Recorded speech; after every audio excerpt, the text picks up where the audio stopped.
Hello guys, and welcome back to the channel. I hope you're all having a wonderful day or evening wherever you are in the world. And before we dive into today's incredibly detailed journey through one of history's most harrowing yet heroic roles, let me know in the comments where you're tuning in from and what time it is for you. I always love seeing our global community come together, and it's amazing to think that some of you might be starting your day with this video, while others are winding down for the night. So get comfortable, grab your favorite blanket, maybe a warm drink, and settle in because we're about to embark on an exploration that will take you deep into the trenches of the Great War, where you'll discover a story so intense that a single medic once had to choose between saving his own brother or a complete stranger, while shells exploded around them in a crater filled with poison gas, both men bleeding out in his arms as he had only enough morphine for one of them. This impossible decision would haunt him for the rest of his life. But this is just one of thousands of stories we'll uncover tonight about the brave souls who ran toward danger when everyone else ran away. The men who carried no weapons but saved more lives than any soldier with a rifle. So, let's begin this journey together as we explore why it absolutely sucked to be a battlefield medic in World War I, starting with the morning of July 1st, 1916, when Private Thomas McKenna of the Royal Army Medical Corps woke up in a trench on the Somme, not knowing that in just a few hours he would witness the single bloodiest day in British military history, and that he would spend the next 18 hours crawling through no man's land under machine gun fire, dragging wounded soldiers to safety one by one. His medical bag weighed him down as he slipped through mud made from equal parts dirt, blood, and the tears of dying men. But before we dive into Thomas's story and the thousands like it, we need to understand what made the role of a battlefield medic in World War I so uniquely horrific. Starting with the basic fact that these men were expected to provide medical care in conditions that would challenge even modern emergency rooms. Imagine trying to perform surgery while the ground beneath you shakes from constant artillery bombardment, the air filled with poison gas that burns your lungs and eyes, your hands covered in mud and blood as you work by candlelight or the flash of exploding shells, with no proper sanitation, no reliable supply lines, and certainly no backup if things went wrong. The medics of World War I worked in what can only be described as hell on Earth. But what made their job even worse was the sheer scale of casualties they faced. During the Battle of the Somme alone, there were over 1 million casualties in just 4.5 months, which means that medics like Thomas were dealing with an endless stream of wounded, dying, and traumatized soldiers, day after day, week after week, with no end in sight. But the physical challenges were just the beginning, because the psychological toll of being a battlefield medic was perhaps even more devastating than the physical dangers. These men saw humanity at its absolute worst. They witnessed the most creative forms of destruction that modern warfare could devise, from soldiers with their faces completely blown off, but still conscious and begging for help, to men whose bodies were so mangled that the medics had to make split-second decisions about who could be saved and who would have to be left to die. And perhaps most heartbreaking of all, they had to maintain their composure and professionalism while watching their own friends and comrades suffer and die, often being powerless to save them, despite all their training and dedication. Now let's talk about the training these men received, which was woefully inadequate for the horrors they would face. Most battlefield medics in World War I received only a few weeks of basic medical training before being sent to the front lines. They learned how to apply bandages, administer morphine, and identify different types of wounds.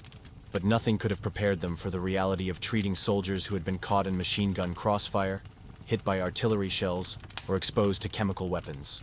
The training focused on individual injuries, but the battlefield presented them with mass casualty events, where dozens or even hundreds of men needed immediate attention simultaneously. And the medics had to develop a kind of battlefield triage system on the fly, learning to quickly assess who could be saved, who would survive without immediate treatment, and who was beyond help. These decisions had to be made in seconds, under extreme stress, with lives hanging in the balance, and the wrong choice meant watching someone die who might have been saved. But even when they made the right medical decisions, the logistics of actually treating patients in a war zone presented seemingly insurmountable challenges. For instance, Thomas McKenna often found himself crawling through no man's land at night, following the cries and moans of wounded soldiers, guided only by the sound of suffering in the darkness. He would have to locate the wounded man, assess his injuries by touch since any light would draw enemy fire, then figure out how to get him back to friendly lines, all while enemy snipers waited for any sign of movement. And this was assuming the wounded soldier was even conscious and able to help with his own rescue. Many times medics found soldiers who had been lying in shell craters for hours or even days, delirious from blood loss, infection setting in, sometimes partially buried, by subsequent explosions. And these men had to be dug out, stabilized, and transported across terrain that was often impassable even for healthy soldiers. The stretcher bearers who worked with the medics faced their own unique hell, carrying wounded men across ground that was pocked with shell holes, tangled with barbed wire, and swept by machine gun fire. A journey that might take 10 minutes in peacetime could take hours under battlefield conditions. And during that time, the wounded soldier might die from blood, loss, or shock, meaning all the risk and effort was for nothing. But the medics kept going, kept trying, because what else could they do? Now let's examine the specific medical challenges these men faced, starting with the types of wounds that were common in World War I, which were unlike anything doctors had seen before. The high explosive shells used in the war created wounds that were incredibly complex and difficult to treat. Unlike a clean bullet wound, shrapnel from an exploding shell would tear through the human body in unpredictable ways, creating multiple entry and exit wounds, fracturing bones, damaging internal organs, and often embedding foreign objects deep in the tissue. Medics had to learn to treat these wounds with limited supplies and under impossible conditions. They carried basic medical supplies in their bags, morphine for pain, bandages to stop bleeding, splints for broken bones. But these simple tools were often inadequate for the complex injuries they encountered. A soldier might have a sucking chest wound, a fractured skull, and a severed artery all at the same time, and the medic would have to prioritize which injury to treat first, knowing that the wrong choice meant the soldier would die. And even if they managed to stabilize the patient, getting him to a proper medical facility was another challenge entirely. The evacuation chain in World War I was supposed to work like this. Wounded soldiers would be treated at the front by medics, then moved to a regimental aid post just behind the lines. From there, they would go to an advanced dressing station, then to a casualty clearing station, and finally to a base hospital far from the fighting. But in reality, this system often broke down completely. Communication lines were cut by artillery fire, roads were destroyed, vehicles broke down, and wounded soldiers ended up stuck at various points in the chain, sometimes for days, during which time their conditions would deteriorate, infections would set in, and men who might have been saved with prompt treatment would die from preventable complications. The medics at each stage of this process were working under tremendous pressure, knowing that delays meant death, but often being powerless to speed up the process. Thomas McKenna once spent 3 days at a forward aid post that was supposed to be a temporary stop. The road to the rear had been destroyed by artillery, and he found himself treating an ever-growing number of wounded soldiers with dwindling supplies. He watched men die from infections that could have been easily treated at a proper hospital, but there was nothing he could do except try to make them comfortable in their final hours. This kind of helplessness was perhaps the worst part of being a battlefield medic, having the knowledge to know what needed to be done, but lacking the resources or ability to do it. Now let's talk about the specific horrors of treating gas attack victims, which represented an entirely new challenge for military medicine. When the Germans first used chlorine gas at Ypres in 1915, the medics had no idea how to treat the victims. Soldiers would stumble back from the front lines, coughing up blood, their lungs burned by the chemical, their eyes streaming tears, gasping for breath that wouldn't come. The medics tried everything they could think of. They gave the men water to drink, thinking it might dilute the chemical. They tried to induce vomiting. The additional stress was simply too much for minds and bodies that were already pushed beyond their limits. But even beyond the immediate aftermath of the war, the battlefield medics faced long-term consequences that would affect them for the rest of their lives. Many suffered from what we now recognize as PTSD, but at the time was dismissed as weakness or cowardice.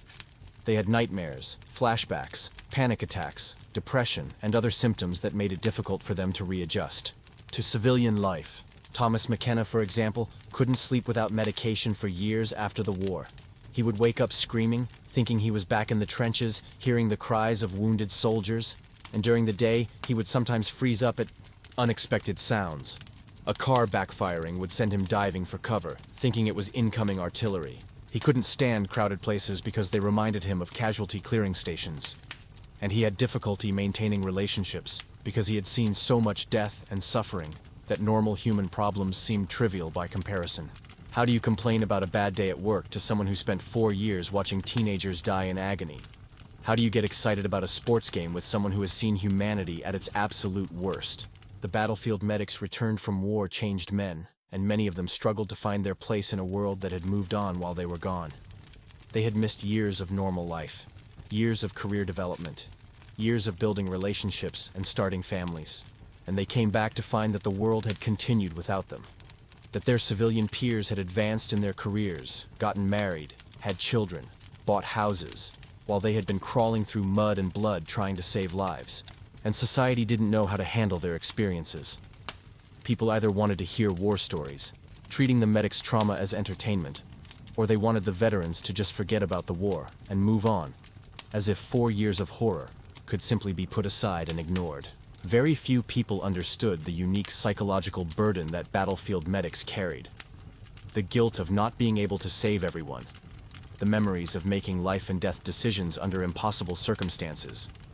The sound of dying men calling for their mothers. The smell of gangrene and chlorine gas. The sight of young men destroyed by modern weapons. These experiences were burned into their minds and couldn't be erased. And many medics found that civilian medicine, while less traumatic, was also less meaningful. Treating routine illnesses and injuries seemed boring and pointless compared to the life and death urgency of battlefield medicine. Some medics became doctors or nurses, trying to channel their wartime experience into peacetime healing. But others found that they couldn't handle being around medical situations at all. The sounds and smells of hospitals would trigger flashbacks, and they had to find entirely different careers. Thomas McKenna tried to return to his pre-war job as a teacher, but he found that he couldn't concentrate. Couldn't relate to his students' problems, couldn't pretend that spelling tests and arithmetic homework mattered when he had seen entire generations of young men destroyed. He eventually became a night watchman, a solitary job that allowed him to avoid crowds and unexpected situations. And he spent his nights walking empty buildings, alone with his memories and his ghosts. He lived another 40 years after the war, but in many ways, part of him never left those trenches, never stopped hearing the cries of wounded soldiers, never stopped feeling responsible for the ones he couldn't save. And his story was typical of many battlefield medics, men who had given everything they had to save others, only to find that they couldn't save themselves from the psychological wounds that war had inflicted. But despite all of this, despite the physical hardships, the psychological trauma, the long-term consequences, and the lack of recognition, the battlefield medics of World War I accomplished something remarkable. They saved hundreds of thousands of lives under the most difficult circumstances imaginable. They maintained their humanity in the face of inhumane conditions. They showed compassion and courage when it would have been easier to become callous and cowardly. They proved that even in the worst of times, there are people willing to run toward danger to help others. And their legacy lives on in the modern military medical system, which owes much to the lessons learned by medics like Thomas McKenna. The triage systems used in modern emergency medicine were developed on the battlefields of World War I. The techniques for treating mass casualties, the understanding of shock and blood loss, the importance of rapid evacuation, all of these came from the hard-won experience of men who learned medicine under fire, quite literally. And perhaps most importantly, they established the principle that no wounded soldier should be left behind, that medical care is a right, not a privilege, and that the job of a medic is to preserve life regardless of nationality, rank, or any other consideration. Thomas McKenna once treated a wounded German soldier who had been left behind during a retreat. The man was badly injured and would certainly die without help. Some of the British soldiers wanted to leave him, arguing that he was the enemy. But McKenna insisted on treating him, using precious medical supplies that might have been needed for British soldiers. He saved the German's life, and years later, after the war, he received a letter from that soldier's family, thanking him for his compassion. The letter was one of McKenna's most treasured possessions, a reminder that in the midst of humanity's greatest failure, individual humans could still choose to be humane, to value life over ideology, healing over hatred. And this perhaps is the most important legacy of the battlefield medics of World War I. Not just the lives they saved or the medical advances they pioneered, but the example they set of what it means to be truly human in the face of inhumanity, to maintain moral principles when everything around you argues for abandoning them, to choose compassion when cruelty would be easier, to risk your own life for strangers, to carry on when every rational consideration says you should quit. These men faced a job that sucked in every conceivable way, that challenged them physically, mentally, emotionally, and morally, that offered little recognition and less reward, that required them to make impossible decisions and live with the consequences, that put them in constant danger while asking them to focus on saving others.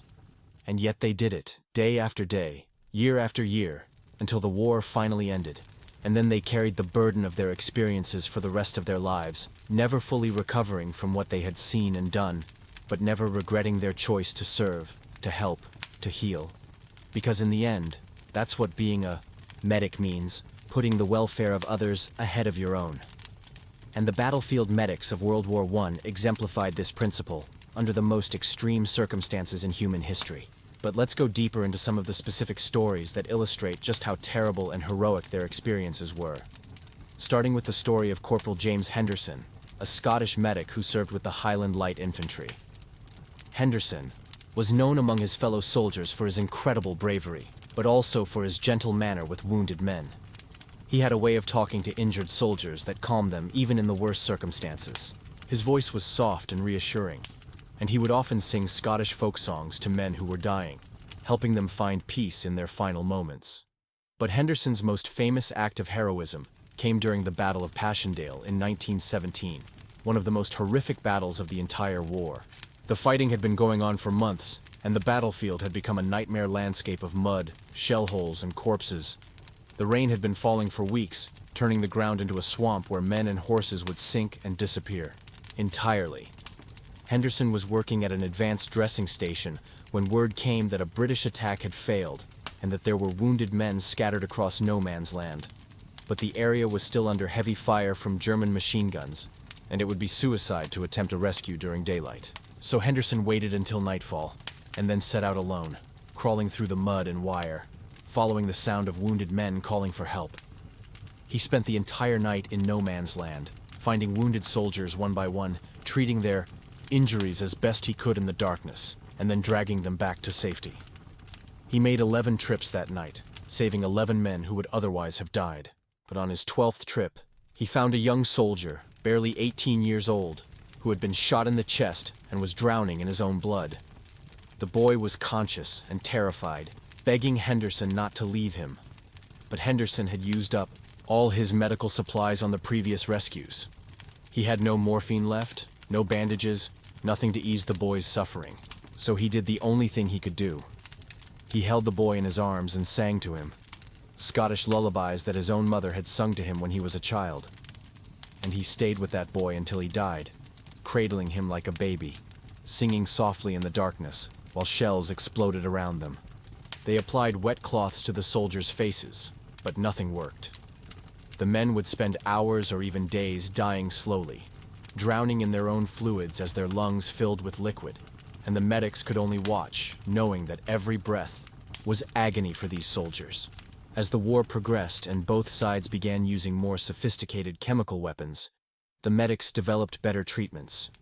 They learned to keep gas victims upright to help them breathe. They used oxygen when it was available. They treated the chemical burns that often accompanied gas exposure.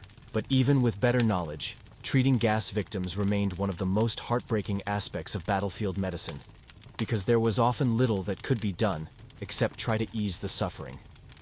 And the psychological impact on the medics was severe.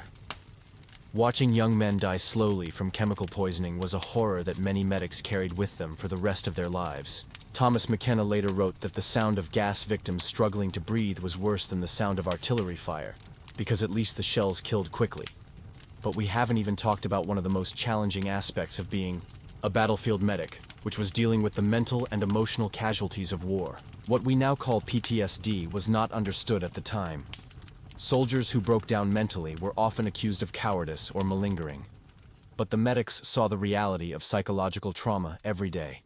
They treated soldiers who had been found wandering no man's land in a daze, completely unaware of where they were or what was happening. Men who would suddenly start screaming and couldn't stop. Soldiers who became mute and unresponsive after witnessing particularly horrible events. The medics had no training in treating these conditions. They had no proper medications, and they often had no choice but to send these men back to the fighting, knowing that they weren't ready.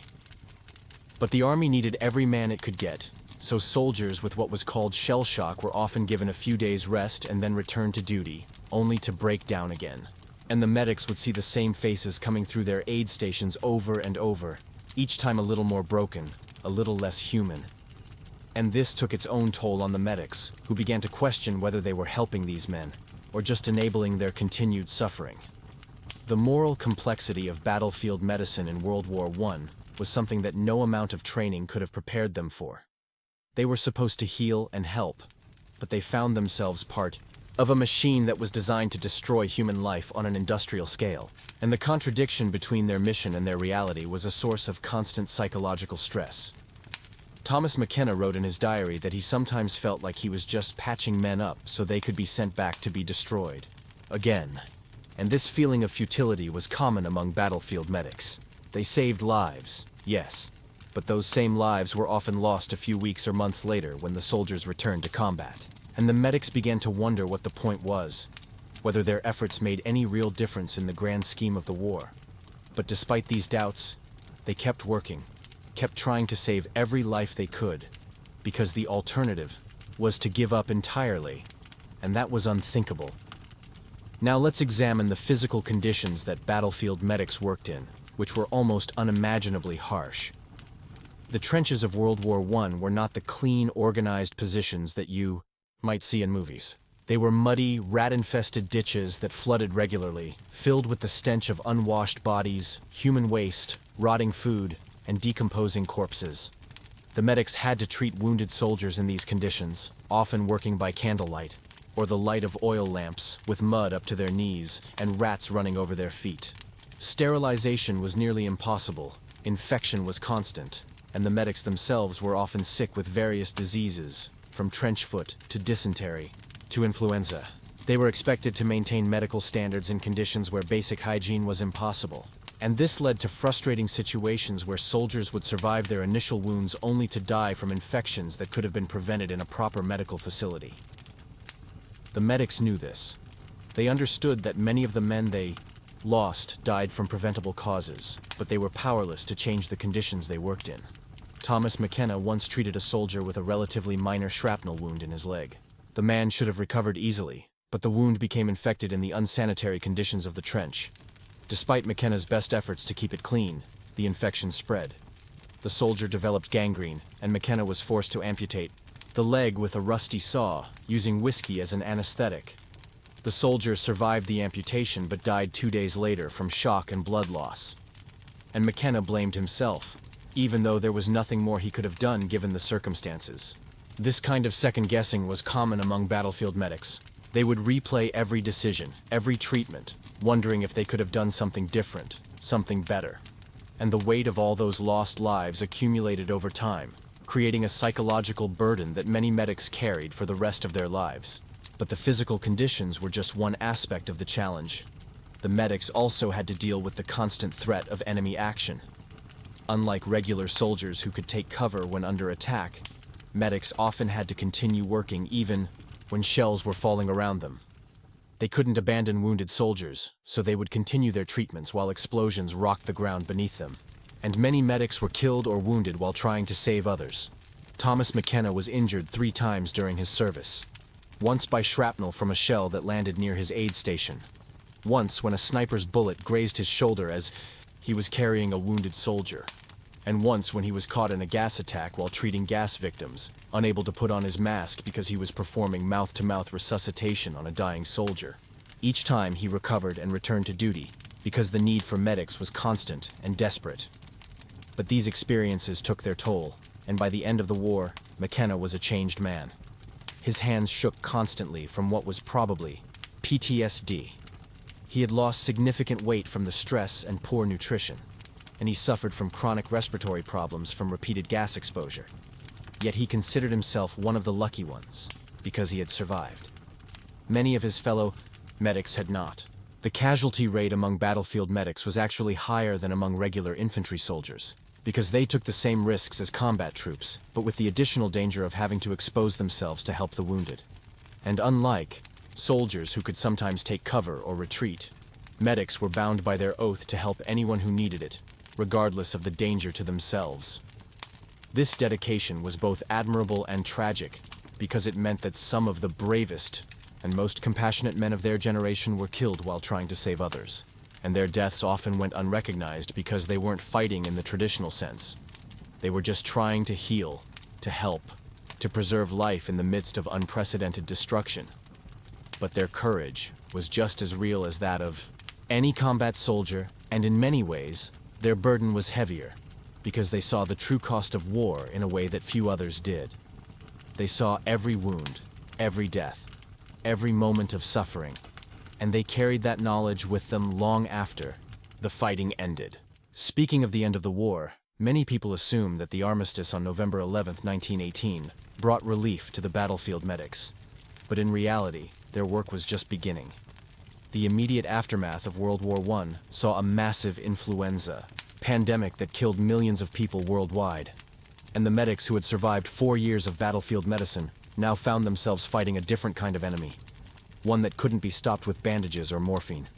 The Spanish flu, as it was called, spread rapidly through the weakened populations of Europe, and the medics found themselves dealing with casualty numbers that sometimes exceeded what they had seen during the worst battles of the war. Thomas McKenna worked in a field hospital in France during the flu pandemic, and he later wrote that it was in some ways worse than the battlefield. Because at least in war, the enemy was external.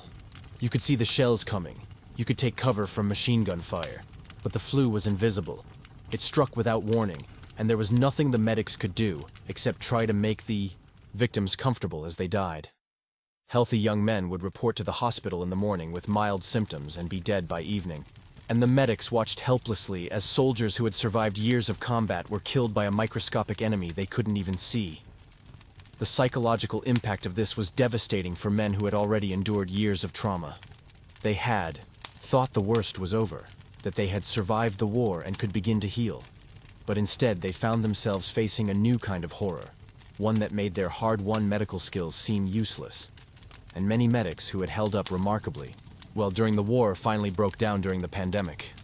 And they did all of this not for glory or recognition, but simply because it was the right thing to do.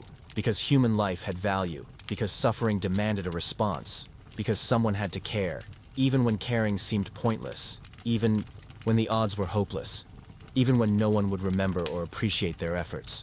And in many ways, their anonymity makes their service even more remarkable, because it shows that they were motivated not by a desire for fame or recognition, but by a genuine commitment to helping others, a commitment that persisted even in the most extreme circumstances, even when helping others meant risking their own lives, even when the men they saved would probably die a few weeks later in another battle, even when their medical skills seemed inadequate to the scale of the problem they faced.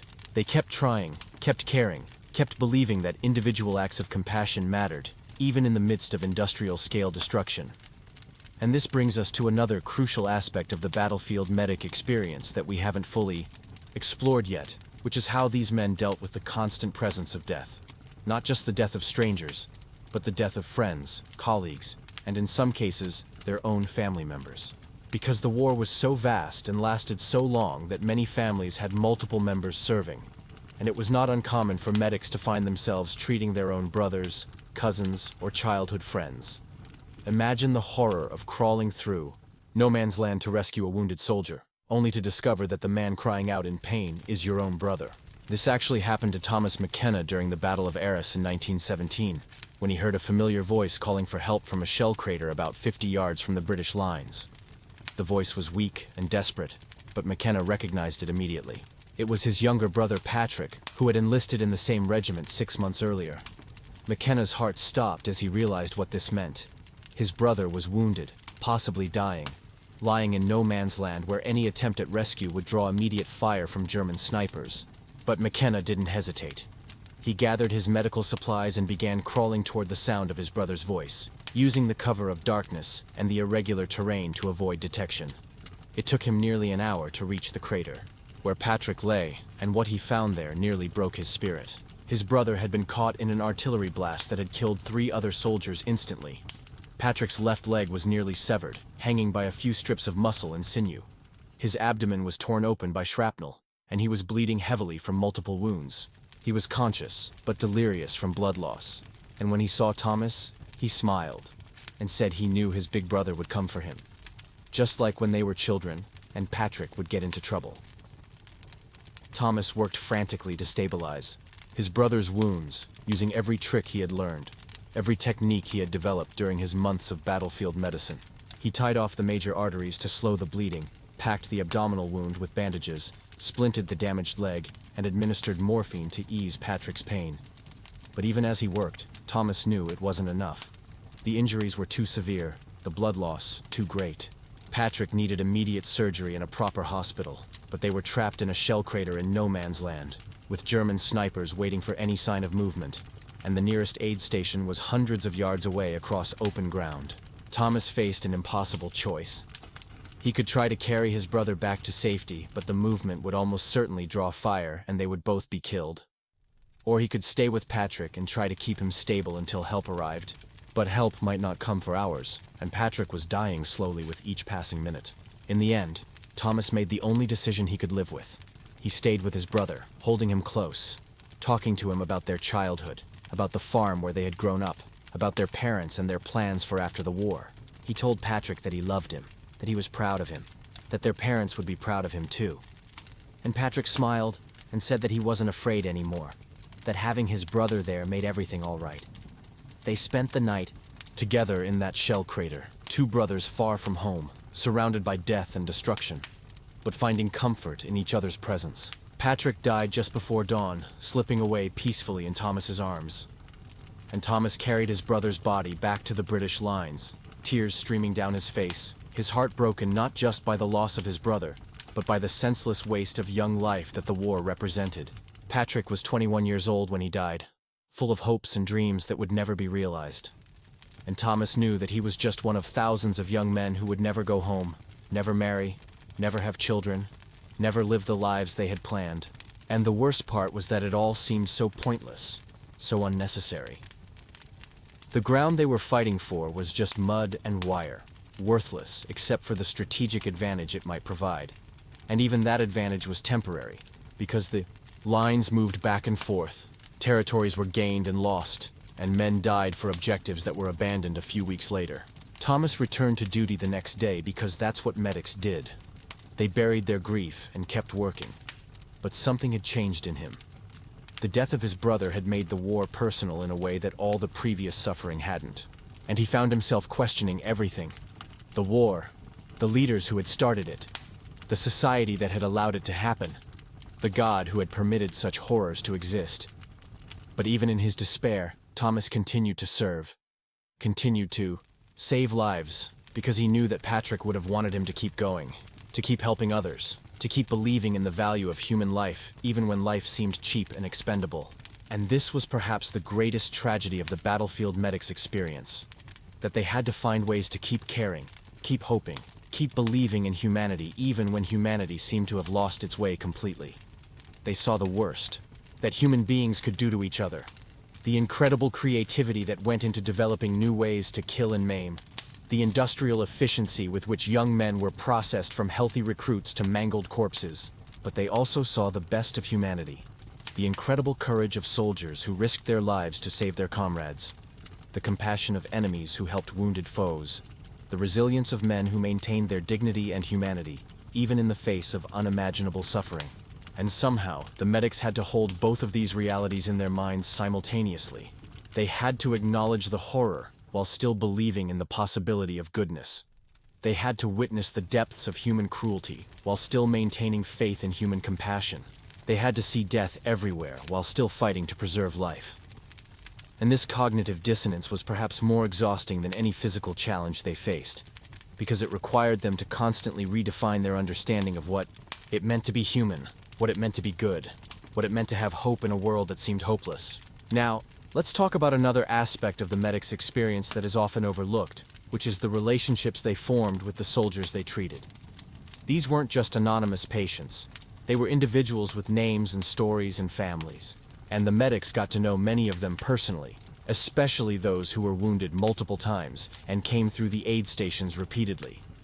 These repeat patients created a strange kind of intimacy between medics and soldiers, because the medics would see these men at their most vulnerable moments, when they were wounded and afraid and calling for their mothers. And over time, bonds would develop that were deeper than ordinary friendship, because they were forged in the crucible of shared trauma and mutual dependence.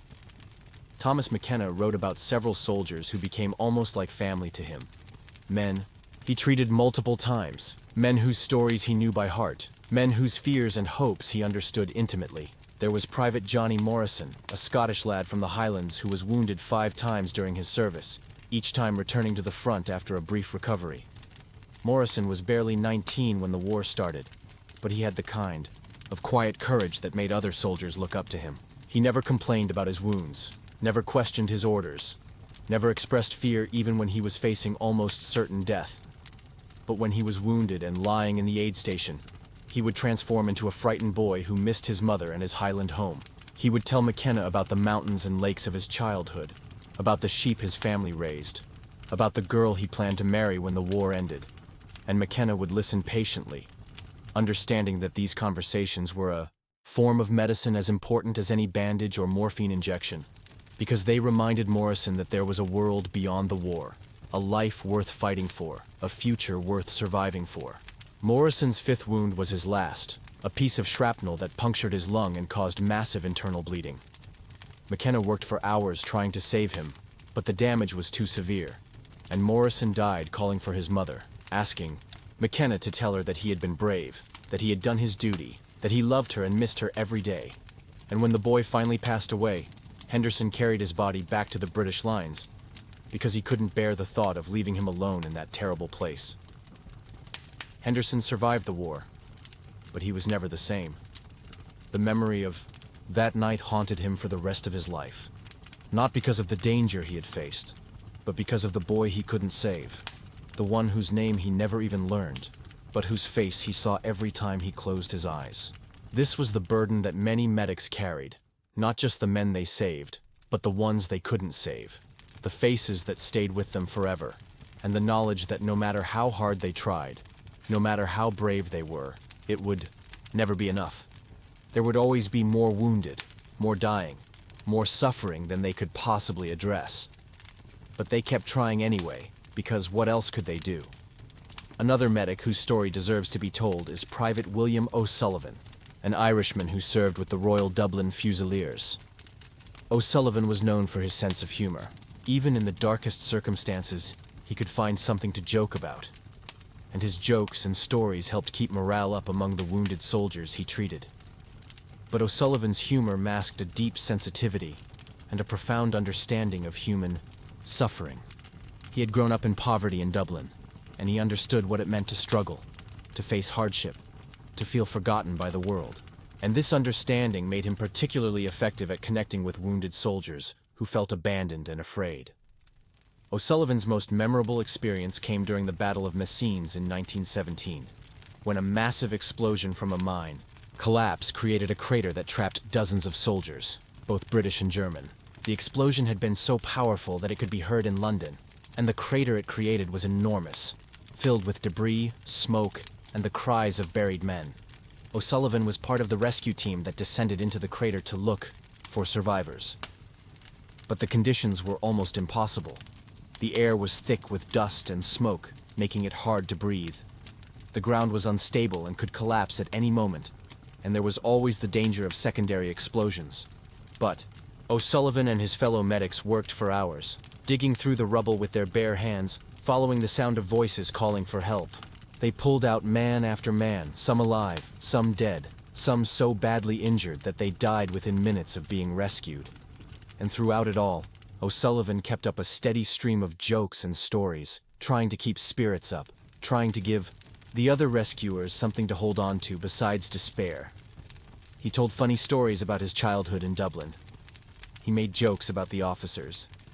He even made light of their current situation, saying that at least they were getting a break from the usual routine of trench life. But when they pulled out a young German soldier who was barely alive, Crushed under a beam and bleeding internally, O'Sullivan's humor disappeared. He worked frantically to stabilize the boy, even though they both knew it was hopeless. The German soldier was probably only 16 or 17 years old, and he was calling out for his mother in German. And O'Sullivan, who spoke no German, could only guess at what the boy was saying. But he understood the universal language of fear and pain. So he held the boy's hand and spoke to him in English, telling him that everything would be all right, that he wasn't alone, that someone cared about him. And even though the boy couldn't understand the words, he seemed to find comfort in O'Sullivan's voice, in the human connection that transcended language and nationality. The boy died a few minutes later, and O'Sullivan wept openly, not caring who saw him. Because in that moment, he understood something fundamental about the war, that it wasn't about politics or territory or national honor. It was about young men, dying far from home, calling for their mothers, and the arbitrary nature of who lived and who died, who was saved and who was lost. O'Sullivan continued his rescue work for several more hours, but something had changed in him. The jokes stopped coming so easily. And when the rescue operation was finally over, he sat in the crater for a long time, surrounded by the dead and wounded, trying to make sense of what he had seen, trying to find some meaning in the senseless waste of human life. He never did find that meaning, but he continued to serve, continued to save lives, continued to show compassion to wounded soldiers regardless of which uniform they wore. Because if there was no greater meaning to be found, at least he could ensure that individual moments of suffering were met with individual acts of kindness, and perhaps that was enough. Perhaps that was all anyone could do in such circumstances. To be human in the face of inhumanity, to choose compassion over hatred, healing over harm, one person at a time, one moment at a time. But the stories of individual heroism, while inspiring, only tell part of the larger story of what it was like to be a battlefield medic in World War I. Because the daily reality for most medics was not dramatic rescues or heroic gestures, but rather the grinding, exhausting routine of treating an endless stream of wounded soldiers, day after day, week after week, month after month, with no end in sight. The medics worked in conditions that would challenge modern emergency rooms, but they did it with primitive equipment, limited supplies, and no backup. They performed surgery by candlelight, amputated limbs with rusty saws, treated infections with whatever they could find, and watched good men die from wounds that could have been easily treated in a proper hospital. The emotional toll of this constant exposure to suffering was enormous, and many medics developed what we would now recognize as symptoms of PTSD, depression, and anxiety. But at the time, these conditions were not understood or acknowledged. Soldiers who broke down mentally were often accused of cowardice and faced court-martial. So the medics learned to hide their emotional pain, to bury their trauma deep inside, and to keep working no matter how they felt. Thomas McKenna, whose story we've been following throughout this narrative, wrote in his diary about the difficulty of maintaining his sanity in such circumstances. He described feeling like he was living in a nightmare that never ended, where the same horrible scenes played out over and over again, where he watched young men die in agony while he was powerless to save them, where he made life and death decisions that haunted him long after the war ended. McKenna developed a system of mental compartmentalization that allowed him to function during the day, but left him vulnerable to nightmares and flashbacks at night. He would focus entirely on the task at hand while he was working, blocking out everything else. But when he finally tried to rest, all the suppressed emotions and memories would come flooding back. He would see the faces of the men he couldn't save, hear their cries for help, smell the stench of gangrene and poison gas, and he would wake up screaming, drenched in sweat, convinced that he was still in the trenches. This pattern continued throughout the war and for years afterward, and McKenna was not alone in this experience. Virtually every battlefield medic who served in World War I carried similar psychological scars. Some were able to find ways to cope and move on with their lives, but others never recovered. They became shadows of their former selves, haunted by memories they couldn't escape, unable to connect with other people who hadn't shared their experiences. And tragically, many of them ended their own lives, unable to bear the weight of what they had seen and done. The suicide rate among World War I veterans was much higher than the general population, and medics were particularly vulnerable because they had witnessed more suffering than most soldiers. They had been forced to make impossible choices, and they carried the additional burden of feeling responsible for the men they couldn't save. This sense of responsibility was both their greatest strength and their greatest weakness. It drove them to extraordinary acts of heroism and compassion, but it also made them vulnerable to crushing guilt and despair when their efforts weren't enough. And in the context of World War I, their efforts were never enough, because the scale of the carnage was simply too great for any individual or group of individuals to address. The medics saved thousands of lives, but hundreds of thousands more were lost. And the medics couldn't help but feel that they had failed, even though they had done everything humanly possible and more. But perhaps the most tragic aspect of the medics' experience in World War I was the way their service was largely forgotten or overlooked by history.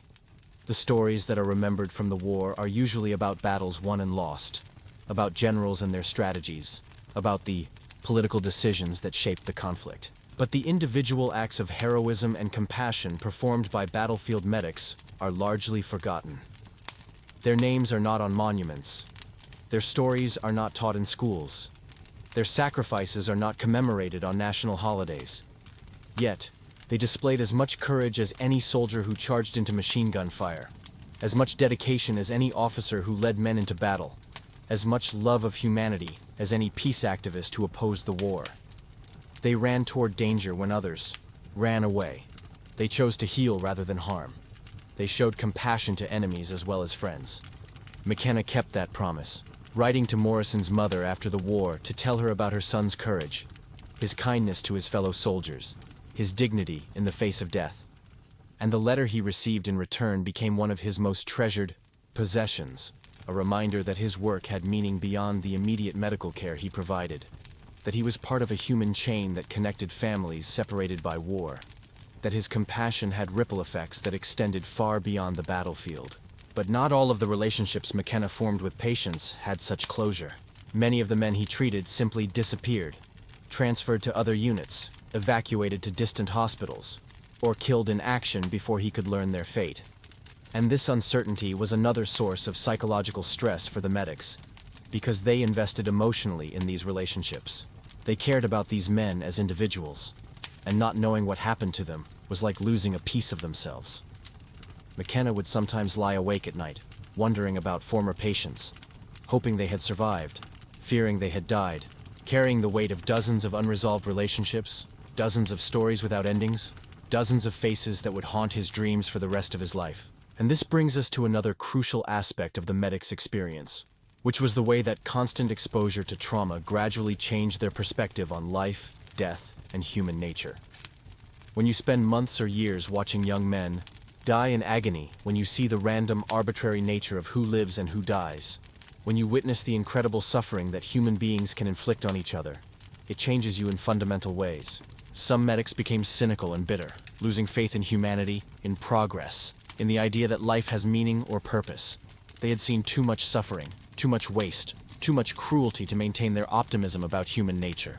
These men often struggled with depression and despair for the rest of their lives, unable to find joy or meaning in a world that seemed designed to create suffering.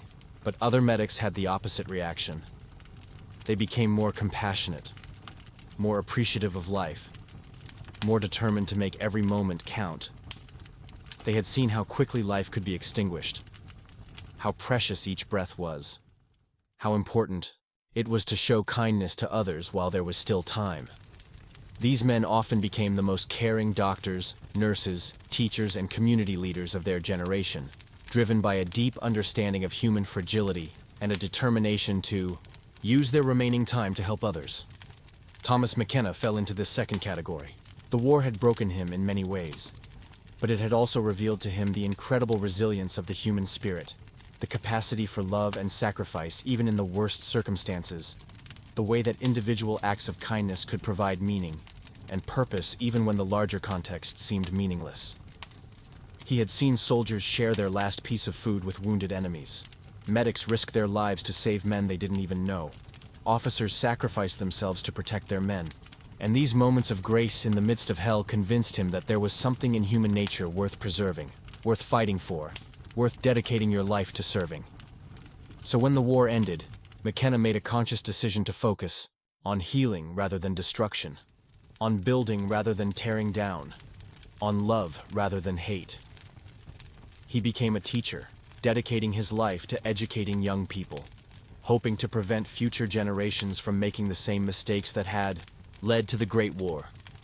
He never spoke much about his wartime experiences. The memories were too painful, too personal, too sacred to share with people who hadn't been there. But he carried the lessons of those experiences with him every day. The understanding that life is precious and fragile, that compassion is more powerful than cruelty, that individual choices matter even when they seem insignificant, that love is the only force capable of conquering hate. And these lessons, learned in the trenches and aid stations of World War I, shaped his approach to teaching, to parenting, to friendship, to every relationship he had for the rest of his life. He became known in his community as a man of exceptional kindness and wisdom, someone people turned to in times of crisis, someone who could be counted on to help regardless of the personal cost. And while very few people knew about his wartime service, those who did understand that his compassion wasn't naive or sentimental. It was hard-won, forged in the fires of the worst conflict in human history, tested against the ultimate challenges of life and death, and proven in the crucible of war. But McKenna's post-war life, while meaningful and productive, was never entirely free from the shadows of his wartime experiences. He suffered from what we would now recognize as PTSD for the rest of his life, experiencing nightmares, flashbacks, and periods of deep depression that he hid from his family and friends. He couldn't talk about the war, couldn't share his memories, couldn't explain why certain sounds or smells would send him into a panic. And this isolation was perhaps the cruelest legacy of his service. The knowledge that he carried experiences that were too intense, too traumatic, too overwhelming to share with the people he loved most. He felt like he was living two lives: the public life of a respected teacher and community member, and the private life of a traumatized veteran haunted by memories of war. And the distance between these two lives sometimes felt unbridgeable, like he was wearing a mask that could never be removed, performing a role that required him to hide his true self. This sense of alienation was common among World War I veterans, but it was particularly acute among medics, who had seen more suffering than most soldiers, who had been forced to make more difficult decisions, who carried more guilt and more responsibility for the lives that were lost. They returned to a society that didn't understand their experiences, that couldn't comprehend the moral complexity of battlefield medicine, that couldn't appreciate the psychological toll of constant exposure to trauma. And so they learned to keep their experiences to themselves, to bury their memories, to pretend that they were the same men who had left for war years earlier. But they weren't the same. They couldn't be. No one could experience what they had experienced and remain unchanged. They had seen too much, felt too much, lost too much to ever be truly innocent again. And while this loss of innocence was tragic, it was also, in some ways, a gift, because it gave them a depth of understanding, a capacity for empathy, an appreciation for life that few people possess. They knew in their bones that life is precious, because they had seen how easily it could be lost. They understood the importance of compassion because they had witnessed the consequences of its absence. They appreciated peace because they had experienced the horrors of war. And while they carried the burden of their memories for the rest of their lives, they also carried the wisdom that those memories provided. The hard-won understanding of what really matters in life, what really deserves our attention and our care, what really makes us human. And this wisdom, this compassion, this depth of understanding was perhaps their greatest contribution to the post-war world. Not just the lives they had saved during the conflict, but the example they set afterward, the way they chose to live, with purpose and meaning despite their trauma, the way they channeled their experiences into service to others, the way they proved that it was possible to be broken and still be whole, to be wounded and still be a healer, to be haunted by the past and still be hopeful about the future. And while their individual stories may be forgotten, while their names may not appear in history books, while their sacrifices may not be commemorated with monuments, their legacy lives on in the countless lives they touched, the students they taught, the patients they treated, the children they raised, the communities they served, and in the broader understanding of what it means to be a medic, what it means to dedicate your life to healing, what it means to choose compassion over cruelty, service over selfishness, love over hate. Because in the end, that's what the battlefield medics of World War I were really fighting for. Not territory or political objectives or national honor, but the fundamental human values that make life worth living. The belief that every life has value, that suffering demands a response, that we are all responsible for taking care of each other, that in the face of darkness, we must choose to be light.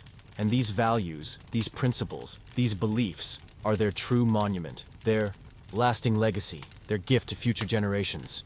And as we near the end of our journey through their experiences, it's worth reflecting on what we can learn from their example, what their stories can teach us about courage, about compassion, about resilience, about the power of individual choice in the face of overwhelming circumstances. Because while we may never face the extreme challenges they faced, we all encounter moments when we must choose between helping and ignoring, between compassion and indifference, between hope and despair.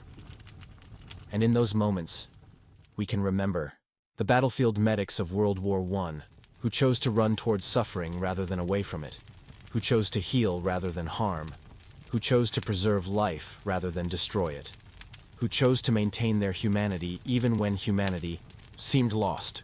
And their example can inspire us to make similar choices in our own lives, to be helpers rather than harmers, healers rather than destroyers, builders rather than breakers. Because if they could maintain their compassion in the midst of the greatest horror in human history, surely we can maintain ours in the midst of our smaller but still significant challenges. If they could find meaning and purpose in the seemingly meaningless chaos of war, surely we can find meaning and purpose in our everyday struggles. If they could choose love over hate, hope over despair, service over selfishness, surely we can make similar choices in our own lives. And in doing so, we honor their memory. We continue their work. We carry forward their legacy of compassion and courage. And we prove that their sacrifices were not in vain, that their example continues to inspire, that their spirit lives on in everyone who chooses to be a healer in a world that often seems bent on destruction. And with that thought, we come to the end of our 3-hour journey through the experiences of World War I battlefield medics, a journey that has taken us from the trenches of the Somme to the shell craters of Passchendaele, from the gas attacks at Ypres to the influenza wards of the post-war period, from the individual stories of men like Thomas McKenna, James Henderson, William O'Sullivan, and Johnny Morrison, to the broader themes of courage, compassion, sacrifice, and redemption that define their collective experience. And while their jobs sucked in every conceivable way, while they faced challenges that would break most people, while they carried burdens that lasted lifetimes, they also participated in something beautiful and essential: the fundamental human drive to help others, to heal rather than harm, to build rather than destroy. And in doing so, they reminded us all of what we can be at our best, even in our worst moments. So as you drift off to sleep tonight, remember their stories, remember their courage, remember their compassion, and let their example inspire you to be a little more kind, a little more caring, a little more willing to help others. Because that's what they would want. That's what their sacrifice was for. That's how we honor their memory and continue their work. One act of kindness at a time. One moment of compassion at a time. One choice to heal rather than harm at a time. And in making those choices, we prove that their legacy lives on, that their spirit endures, that their example continues to light the way forward, even in the darkest of times, even when hope seems lost, even when caring seems pointless. Because it's never pointless to care, it's never meaningless to help, it's never foolish to choose love over hate, compassion over cruelty, healing over harm. And the battlefield medics of World War I proved that beyond any doubt, with their lives, with their service, with their sacrifice, and with their enduring example of what it means to be truly human in the face of inhumanity, truly compassionate in the face of cruelty, truly hopeful in the face of despair. And that's a lesson worth carrying with us always, a truth worth remembering, a legacy worth preserving, and a story worth telling, again and again, to anyone who will listen, to anyone who needs to hear it, to anyone who doubts that individual. Actions matter, that compassion makes a difference, that love can conquer hate. Because it can, and they proved it, and their proof lives on in every life they saved, every act of kindness they performed, every moment of compassion they showed, and every person they inspired to be better, to do better, to choose healing over harming. And that inspiration continues today, continues with you, continues with everyone who hears their stories and chooses to follow their example. And in that way, they are not really gone. They are not really dead. They live on in every act of compassion, every moment of caring, every choice to help rather than harm. And they will continue to live on as long as there are people willing to remember their stories, to honor their memory, and to carry forward their legacy of courage, compassion, and hope.